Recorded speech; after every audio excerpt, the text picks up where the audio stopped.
السلام عليكم ورحمة الله وبركاته. دمان حريرك باشا دامالي oo halkaan ku kulmay kulankooda labaad oo quruxda badnaay oo halkaan ka dhacay maanta maasha Allah oo qaabilay walaalkii Umar Aadan halkaan qodobada aan isku afgaranay oo kamid ah sidii aan isku duugi lahayn sidii oo qofkii naga xanuunsan oo isku daweeli lahayn iyo sidii horumarkii aqoonaadkii iyo wax u aruursan lahayn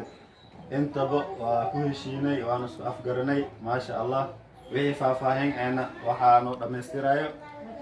walaalkay qaaliga Maxamed Nuur Isaaq asiga ayaa dhammaystiraya insha Allah.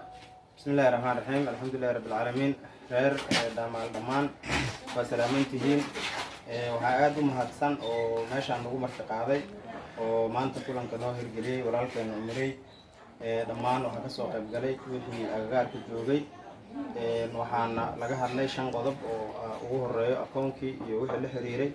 waxaana la isku afgartay in akoonka si degdeg ah loo furo insha Allah taala muddada ugu dhow loo furo haddii Ilaahay yiraahdo 4 qofna oo awal hore u xil saarneed loo xil saaray waxaan kaloo isla afgaranay in qaybtii dibadda iyo qaybtii gudahaba in rag loo xil saaray waxaa kaloo la isla gartay in odayaasha reer Daamaale iyo xalinta khilaafaadka la magacaabay ugu dambeynna shirka soo socday waqtiyeyntiisa akoonka dabcan 4 qof Maxamed Isaaq Haaruun iyo Abdiwaahid iyo Xamdi Daawud aan ugu qoran insha Allah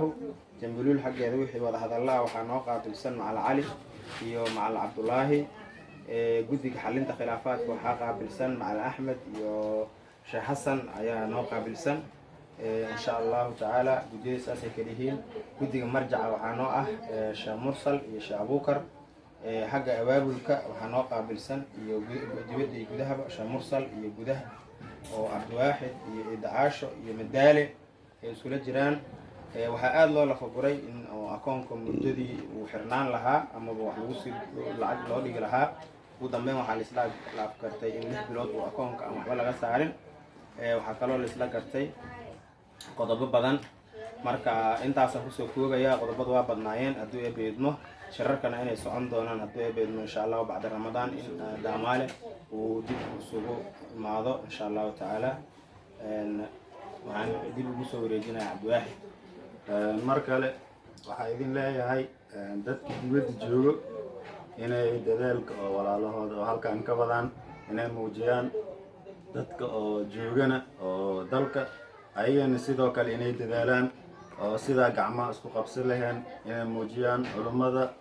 iyo waxgaradka dhammaantooda inay kasoo dadaalaan halkaan hawsha anaga wadno inay nagu diinin oo ayagana dhinacooda kasoo hadlaan hadday gacan ahaa lahayd iyo haddii waxqabad ahaa lahayd iyo haddii fikir ahaa lahayd intaba inay muujiyaan ayaan jecelnahay insha Allah wadaaddaa jooga meesha ayagana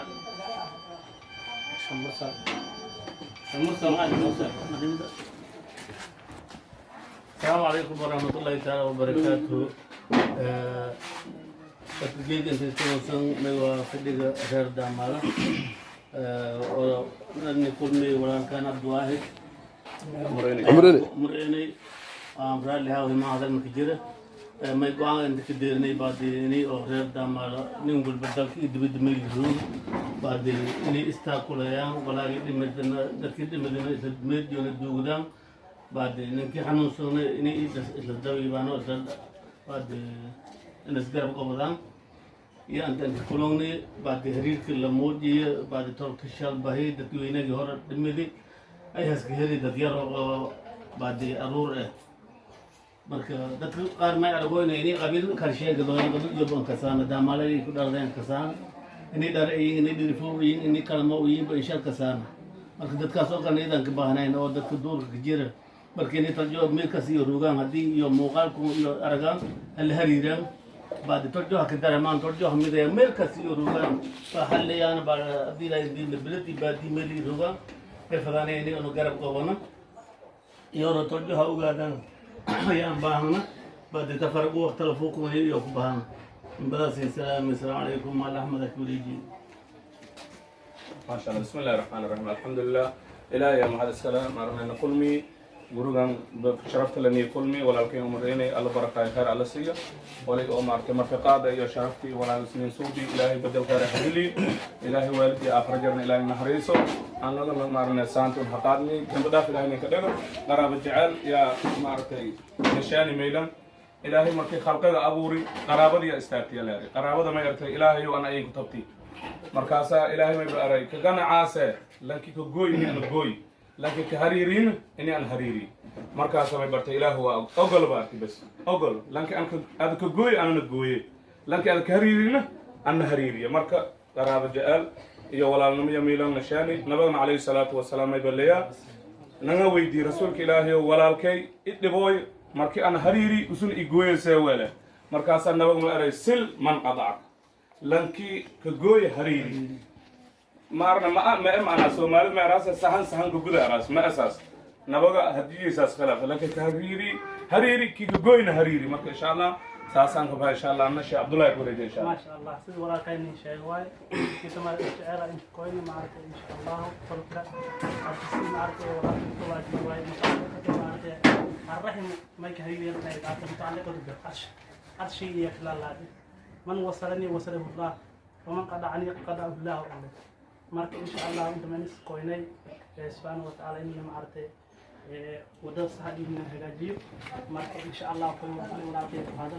way kala insha Allah walaalay si dhimastiri doonaan insha Allah ay hal ayadu ku ma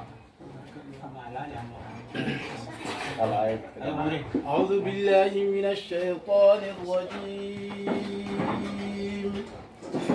بسم الله الرحمن الرحيم والعصر